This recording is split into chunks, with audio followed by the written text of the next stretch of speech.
Hi guys, it's Dr. Positivity, and today I'm going to be talking to you about Wish World, the first part of the two-part finale for this latest season. So let's begin. There is going to be spoilers, so if you haven't watched the episode, don't watch the rest of this video. I'm going to give you 5 seconds. 5,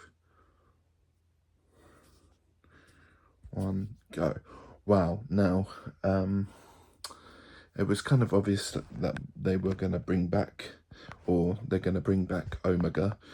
I think it was kind of made the more sense with where it was leading, obviously with the two Ranis, and the new world that they were setting up, obviously the Wish World. And yeah, it's pretty exciting. Obviously, it canonizes the Gallifrey audios from Big Finish as well, which is great. Yay! And the whole premise of the episode felt very WandaVision-like, having the Doctor and Belinda being married with Poppy as their child, Unit being a completely different to what it normally is, Mel as well, Susan Triad as the dinner as the tea lady again, obviously like in The Devil's Cord. Yeah, and it's pretty cool. And the whole thing was pretty unique, but I feel like it should have been longer. And of course, like most of the episodes this year and the previous, the pacing and the timing just feels slightly rushed, because I know some of these episodes are 42 minutes, 44, maybe make it 50 minutes or an hour, which obviously may help with the pacing of the story. And then, of course, we got kind of a new Pantheon god as well, it being the baby, which was kind of cool. And seeing the Rani getting powers when kissing the baby and blowing, which was really, really cool. And I liked how they've kind of utilising Conrad as well, which of course is interesting, which we're probably going to find out. Obviously, we're going to find out more next week, which is all exciting.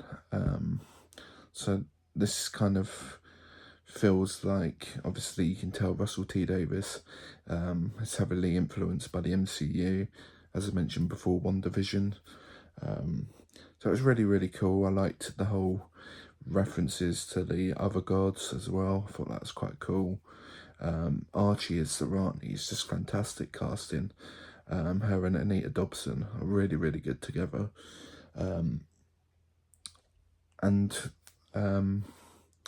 Looking back last year, I can't decide whether I like Wish World or Legend of Ruby Sunday more. It's so hard because obviously the whole ending with Sutekh was really, really cool. But my heart's saying I slightly prefer the Sutekh reveal, and the whole thing with Susan Triad transforming with a death mask, which I thought was cool.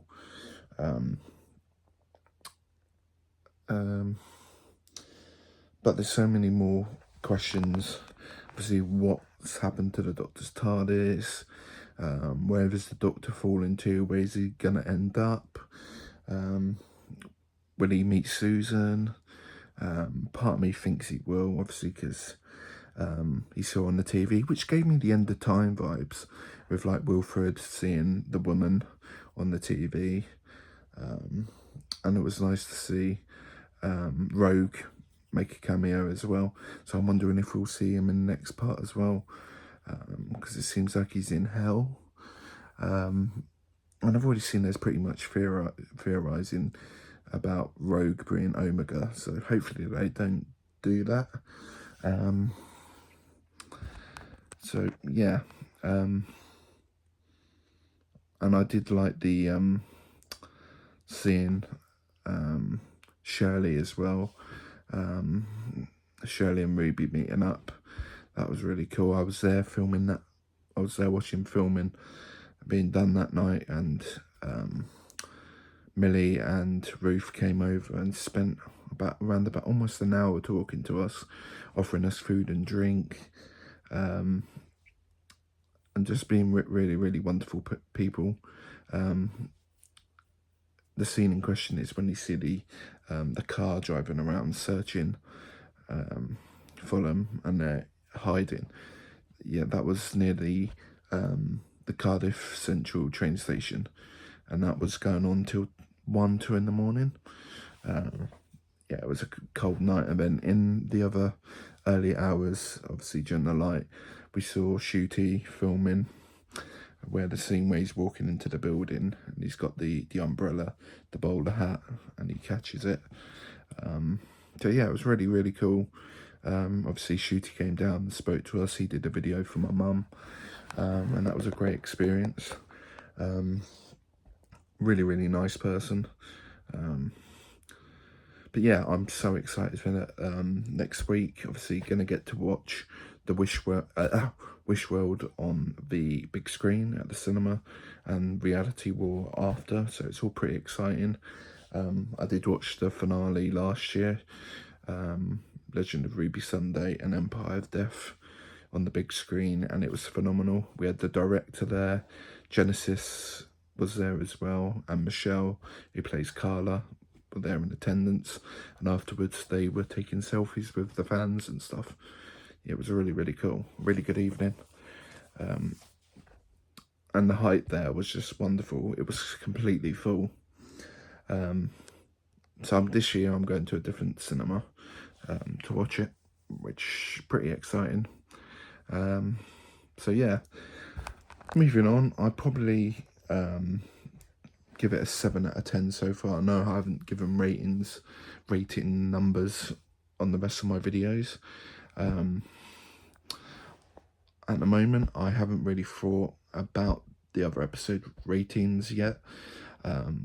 Either tomorrow or Monday, I'm going to watch the episode from the Robot Revolution up to Wish World, and then I will go through my ratings there.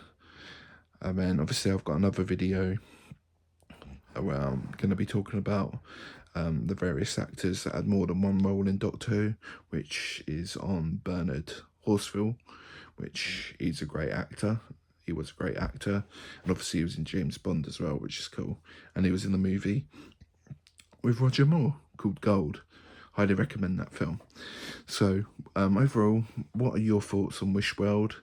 Obviously I've seen a lot of criticism on X, which I can fully appreciate the criticism there. Not every episode is going to be for everyone. There's always going to be slight issues. Nothing's perfect. There's going to be some flaws, whatever. But for some saying it's the worst episode ever, no way. Even the worst Doctor Who episode has a lot of interesting moments and is still more enjoyable than a lot of the shit that we get on TV nowadays. So I take that over reality TV and all that bull crap. But anyway, let me know what you think. Like, comment and subscribe. Hope you enjoy the rest of the weekend. Alonzi.